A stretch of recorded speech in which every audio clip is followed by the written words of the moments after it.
ഇത് ആരും തെറ്റിദ്ധരിക്കണ്ട, ഇത് മറ്റവനല്ല, കട്ടൻ ചായയാണ്. ആദ്യം ഇറക്കണം നല്ല ചൂട് പറഞ്ഞ കട്ടൻ ചായ.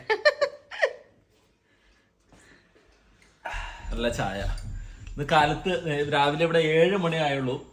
കാലത്ത് തന്നെ ഞാൻ എൻ്റെ നൈബറിന്റെ വീട്ടിൽ വന്നേക്കാണ്. ഇത് ജെറി ഒരു വർഷത്തോളമായി എനിക്കൊരു സ്പെഷ്യൽ വിഭവം, ഒരു കൊച്ചിക്കാരൊരു വിഭവം നമുക്ക് കുക്ക് ചെയ്ത് തരാമെന്ന് പറഞ്ഞിട്ട്. അപ്പൊ ഇന്ന് ഒന്നും നോക്കിയില്ല, കാലത്ത് തന്നെ ഒന്ന് കൈയോടെ പിടിച്ചേക്കണം. അവൻ ഫുഡ് ഉണ്ടാക്കുന്നതിന് മുമ്പേ ഇവിടെ എത്തി. അപ്പൊ എന്താണ് എനിക്ക് ഇന്ന് ഉണ്ടാക്കി തരാൻ പോകുന്ന വിഭവം, അത്രയും സ്പെഷ്യൽ ആയിട്ടുള്ള സംഭവം, അതിനെ കുറിച്ചൊന്ന് പറഞ്ഞു. ഇത് നമ്മളെ ഇവിടെ പറയണ ഉപ്പിൽ ഇറച്ചി എന്ന് പറയും. ഉപ്പിൽ ഇറച്ചിയും അരിപ്പുട്ടും അടിപ്പൻ സാധനം. ഒന്നാണ് പച്ചമുളകും ഇഞ്ചിയും വേപ്പിലയും മാത്രമാണ് കണ്ടന്റ്. അവിടെ ഈ ഇറച്ചിയുടെ യഥാർത്ഥ ടേസ്റ്റ് അറിയണമെന്നുണ്ടെങ്കിൽ അങ്ങനെ നിങ്ങൾ കഴിച്ചു പോകണം. ഒന്ന് കഴിച്ചു നോക്കുക, എന്നിട്ട് ബാക്കിയുള്ള പ്രാവശ്യം ഞാൻ ഉണ്ടാക്കിയിട്ട് നിങ്ങൾ ഒന്ന് കഴിച്ചു നോക്കിയിട്ട് നല്ലതാണോ ചെയ്യണമെന്ന് നിങ്ങൾ സ്വയം തീരുമാനിച്ചു. എന്റെ ചെറുപ്പകാലം പോലെ ഞാൻ വിടാത്ത സാധനമാണ്. ശനിയാഴ്ച ദിവസം ഉണ്ടെങ്കിൽ എനിക്ക് രാവിലെ ഈ സാധനം നമുക്ക് ഒരുമിച്ച് ഉണ്ടാക്കാം. ചൂട് കട്ടണോടെ നമുക്ക് പരിപാടി തുടങ്ങാം. ഞാൻ എൻ്റെ പകുതിനെയും കൂടി പരിചയപ്പെടുത്താം. എൻ്റെ പാർട്ട്ണർ, എൻ്റെ ഹെൽപ്പർ പാറു ഇങ്ങനെ.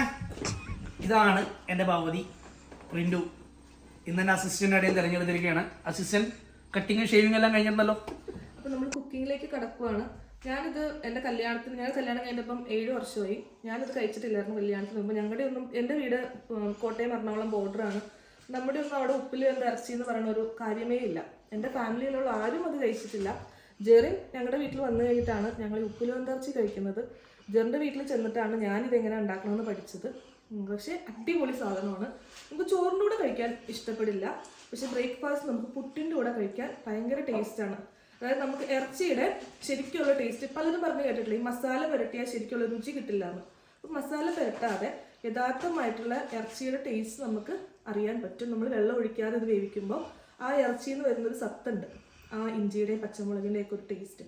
അത് കൂട്ടി ആ ഒരു ചാറ് കൂട്ടി നമ്മൾ പുട്ട് കഴിക്കാൻ നമുക്ക് ഭയങ്കര ടേസ്റ്റാണ്. അപ്പം ഞാൻ ഇവരുടെ വീട്ടിൽ ചെന്നിട്ടാണ് ഞാൻ ആദ്യമായിട്ട് കഴിക്കുന്നത്. പക്ഷെ ഇപ്പം എനിക്കത് ഭയങ്കര ഇഷ്ടമാണ്. അപ്പം നമുക്ക് കുക്കിങ്ങിലേക്ക് കിടക്കാം. അതുപോലെ ഒരു കാര്യം കൂടി പറയാനുള്ളത്, അതിനകത്ത് ഇറച്ചി മേടിക്കുമ്പോൾ ശ്രദ്ധിക്കേണ്ട കാര്യം, നെയ്യും ഇത്തിരി എല്ലും കൂടിയുള്ള ഇറച്ചിയാണെന്നുണ്ടെങ്കിൽ പൊളിക്കും. ഓക്കെ, അപ്പം നമുക്ക് ഇനി പണിയിലേക്ക് നടക്കാം. ഞാൻ ബീഫ് എടുക്കും. ഇത് 1.5 കിലോ ബീഫുണ്ട്. ഇനി അടുത്ത് പച്ചമുളക്,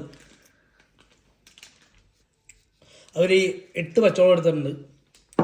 പിന്നെ വേണ്ടത് ഇഞ്ചി, ഒരു 1.5 ഇഞ്ച് നീളമുള്ള ഒരു ഇഞ്ചി ചെറുതായിട്ട് അരിഞ്ഞത്,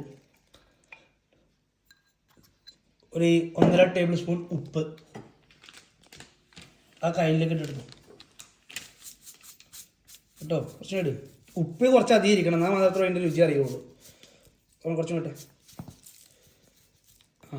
ഒരു പൊടിക്കും ഇടും. മതി. അത് ലാസ്റ്റ് കറിവേപ്പില, അത് ഇങ്ങനെ നല്ല ഫ്രഷ് കറിവേപ്പിലാണെങ്കിൽ ഒന്നും കൂടി പൊളിക്കും. എന്നിട്ട് ഈ സാധനം കേട്ട് ശരിക്കും തിരുമ്മി അങ്ങ് പിടിപ്പിക്കുക. അപ്പം തന്നെ മണം വരും, നിങ്ങൾക്ക് മനസ്സിലാവേണ്ടെന്നുള്ളത്. മിക്സ് ചെയ്യുമ്പോൾ ഒരു പ്രത്യേക മണം വരും. വേവിക്കുന്നതിന് മുമ്പേ ഈ ഇറച്ചിയിൽ ഉപ്പിടുന്ന കൂടുതൽ ഇടുന്ന കാരണം ഇതിൻ്റെ പേര് തന്നെ ഉപ്പിൽ വെന്ത ഇറച്ചി എന്നാണ്. അപ്പോൾ നമ്മൾ അതിനകത്തൊരു ഉപ്പ് രസം മുമ്പിൽ കുറച്ചിരിക്കും, കട്ടുപ്പല്ല എങ്കിലും ഒരു ഉപ്പ് മുമ്പിലിരിക്കും. അതാണ് ഇതിൻ്റെ രുചി കൂടുതൽ. ഇപ്പം തന്നെ മിക്സ് ചെയ്യുമ്പോൾ തന്നെ മണം, ഇവിടെ ഫ്ലേവർ അതിൻ്റെ പറക്കും, ബീഫിൻ്റെ യഥാർത്ഥ മണം വരും. ഇവിടെ അയർലൻഡിലൊക്കെ ബീഫ് ആയ കാരണം കറക്റ്റ് ഒരു 3 വിസിൽ 4 വിസിൽ മാക്സിമം. നാട്ടിലൊക്കെ നല്ല ഇറച്ചി കാരണം ഒരു 8 വിസിൽ 7 വിസിൽ അടിക്കണം. ഇനി നമുക്ക് വേവിക്കാം. ഓവറായിട്ട് വെന്ത് പോയി കഴിഞ്ഞാൽ രസം ഉണ്ടാവില്ല. ഒരു 4 വിസിൽ വരെ അടിച്ച് നോക്കുക, ഇറച്ചി പാകത്തിനുള്ള വേവാണോ എന്ന് നോക്കിയിട്ട്. എന്നിട്ട് വെന്തില്ലെങ്കിൽ മാത്രം ഒരെണ്ണം അടിക്കാം. കൂടുതൽ വെന്ത് പോയി കഴിഞ്ഞാലും ഇത് രുചിയില്ല. ബാക്കി അതിനുള്ള കോമ്പിനേഷനുള്ള പുട്ടും റെഡിയാക്കാൻ പാറ റെഡിയാക്കുക. മലയാളികൾ നമ്മൾ പുട്ടുണ്ടാക്കാൻ പഠിപ്പിക്കേണ്ട ആവശ്യമില്ല. അപ്പം ഉപ്പിൽ വെന്ത ഇറച്ചിയുടെ ഏറ്റവും നല്ല കോമ്പിനേഷൻ പുട്ടാണ്. അപ്പോൾ നമ്മൾ വീട്ടിലൊക്കെയാണ് നമ്മൾ വീട്ടിൽ തന്നെ പൊടിക്കുന്ന അങ്ങനെ പൊടി വെച്ച് പുട്ടുണ്ടാക്കും. ഇവിടെ ആകുമ്പോൾ നമ്മൾ പാക്കറ്റാണ് വാങ്ങിക്കുന്നത്. അപ്പോൾ ചിരട്ടപ്പുട്ടാണ് നമ്മളിവിടെ പതിവായിട്ട് ഉണ്ടാക്കുന്നത്. നമ്മൾ പുട്ടുപൊടിക്കകത്ത് ഉപ്പ് കുറച്ച് ചേർത്തിട്ടുള്ളൂ, കാരണം ഉപ്പിൽ വെന്ത ഇറച്ചിയാണ് നല്ല ഉപ്പുണ്ടാവും. അപ്പോൾ നമ്മൾ അധികം ഉപ്പ് ഇട്ടിട്ടില്ല പുട്ടിനകത്ത്. പിന്നെ തേങ്ങാപ്പീര ഇടുക നിങ്ങളുടെ ഇഷ്ടം. മിക്കവർക്കും തേങ്ങാപ്പീര ഇട്ടാണ് ഇഷ്ടം. ഞങ്ങൾ അങ്ങനെ തേങ്ങാപ്പീര അധികം ഇടാറില്ല, നല്ല നോർമലായിട്ട് പുട്ടുണ്ടാക്കുന്നത്. അപ്പോൾ നമുക്കിനി പുട്ടുണ്ടാക്കാം.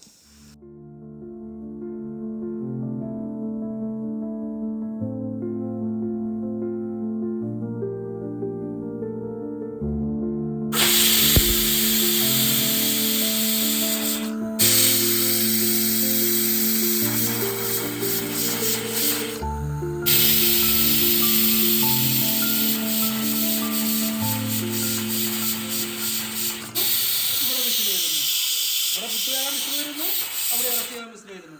അങ്ങനെ നമ്മുടെ 4 വിസിലി ആയിട്ടുണ്ട്. ഇനി നമുക്ക് തുറന്ന് നോക്കാം ഇറച്ചിയുടെ വരുമെന്നാണ് ആറിക്കഴിഞ്ഞതിന് ശേഷം മാത്രം. അടിപൊളി സ്മെല്ല് വരുന്നുണ്ട്. നമ്മുടെ നാട്ടിലൊക്കെ പോയൊരു ഫീല്. ഇപ്പൊ ഞായറാഴ്ച കാറ്റീസ കഴിഞ്ഞ് വീട്ടിലേക്കാണ് വരുമ്പോഴല്ലോ, പള്ളി മുതൽ വീട് വരെയാണ് വരുന്നൊരു സ്മെല്ല്.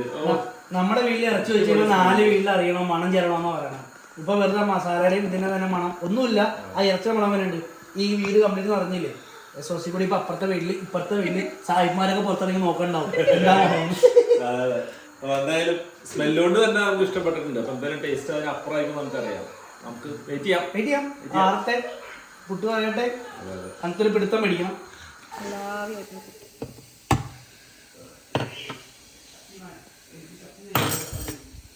വിസില് പോയിട്ടുണ്ട്, നമുക്ക് തുറന്നു നോക്കാം എങ്ങനെയുണ്ടെന്ന്.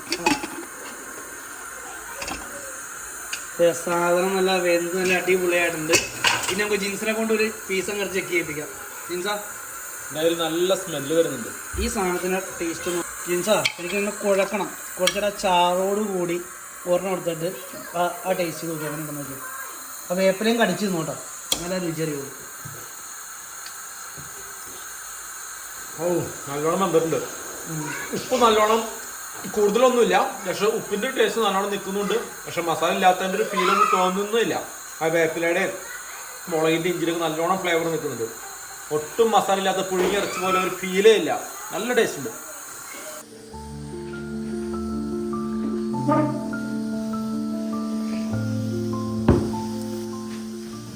ഇത് കഴിക്കേണ്ട രീതി എങ്ങനെയാന്ന് വെച്ചിട്ടുണ്ടെങ്കിൽ ആദ്യം ഇങ്ങനെ എടുക്കുക, നന്നായിട്ടൊന്ന് ഇളക്കുക. ഇങ്ങനെ ഇളക്കിയിട്ട് ആ ചാറോട് കൂടി പുട്ടിനെ എടുത്തിട്ട് ആ പുട്ടിൻ്റെ മൂർത്താവിലേക്ക് ഇങ്ങനെ അങ്ങ് ഒഴിക്കുക, ഇറച്ചി ഇടുക. ആ ചാറിലാണ് രുചി കാണേണ്ടത്. ചാറിങ്ങനെ ഒഴിക്കണം, ആ പുട്ട് കുതിരണം ഉപ്പ് കൊണ്ട്. എന്നിട്ടൊരു ആ പുട്ട് കൂടി വൃത്തം പിടിച്ച് നോക്കിയിട്ട് കൂടി എങ്ങനെയാണെന്ന് പറയാം. കടിച്ചു നോക്കും, എന്നിട്ട് എങ്ങനെയാണെന്ന് പറയാം. ആ പച്ചവളവും ഇഞ്ചിയും കൂടി കൂടിയും കുഴക്കും. പച്ചവളവും ഇഞ്ചിയും ഇതെല്ലാം കുഴച്ചിട്ട് ഗ്രേവിയിൽ നന്നായിട്ട് മിക്സ് ആക്കി നല്ലൊരു ഇറച്ചിയുടെ 2 കഷ്ണവും ഇച്ചിരി പച്ചമുളകും എല്ലാം കൂടി കുറച്ച് പുട്ടും എല്ലാം കൂടി അങ്ങോട്ട് എടുത്തിട്ട് ഒന്ന് കഴിച്ചോടെ.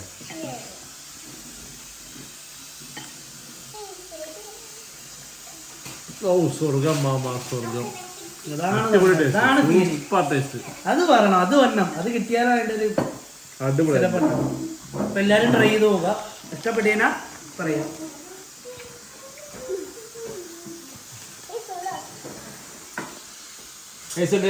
പുട്ടും ബീഫും ഹേസിൽ കഴിച്ചു നോക്കിയേ.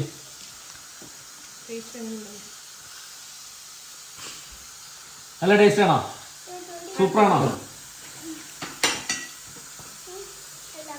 നിങ്ങൾ പതിവായിട്ടൊന്നും ഉണ്ടായി കഴിച്ചില്ലെങ്കിലും ഒരു പ്രാവശ്യമെങ്കിലും ഇങ്ങനെ ഉപ്പിൽ വേവിച്ചിട്ടൊന്ന് കഴിച്ച് നോക്കണം. ആ ഇറച്ചിയുടെ കറക്റ്റ് ടേസ്റ്റിൽ അടിപൊളിയാണ് കഴിക്കാൻ. നമ്മൾ ബ്രേക്ക്ഫാസ്റ്റ് മാത്രമേ ഇങ്ങനെ ചെയ്യുള്ളൂ. ഉച്ചയ്ക്ക് നമ്മൾ ചോറിൻ്റെ സമയമാകുമ്പോൾ ഈ ഇറച്ചീനെ മസാലയൊക്കെ ഇട്ട് നമ്മൾ നോർമൽ ആക്കുന്ന പോലെ കറിയാക്കി എടുക്കും. രാവിലെ ബ്രേക്ക്ഫാസ്റ്റിന് ഒരു തവണയെങ്കിലും ഇതൊന്ന് ട്രൈ ചെയ്ത് നോക്കണം.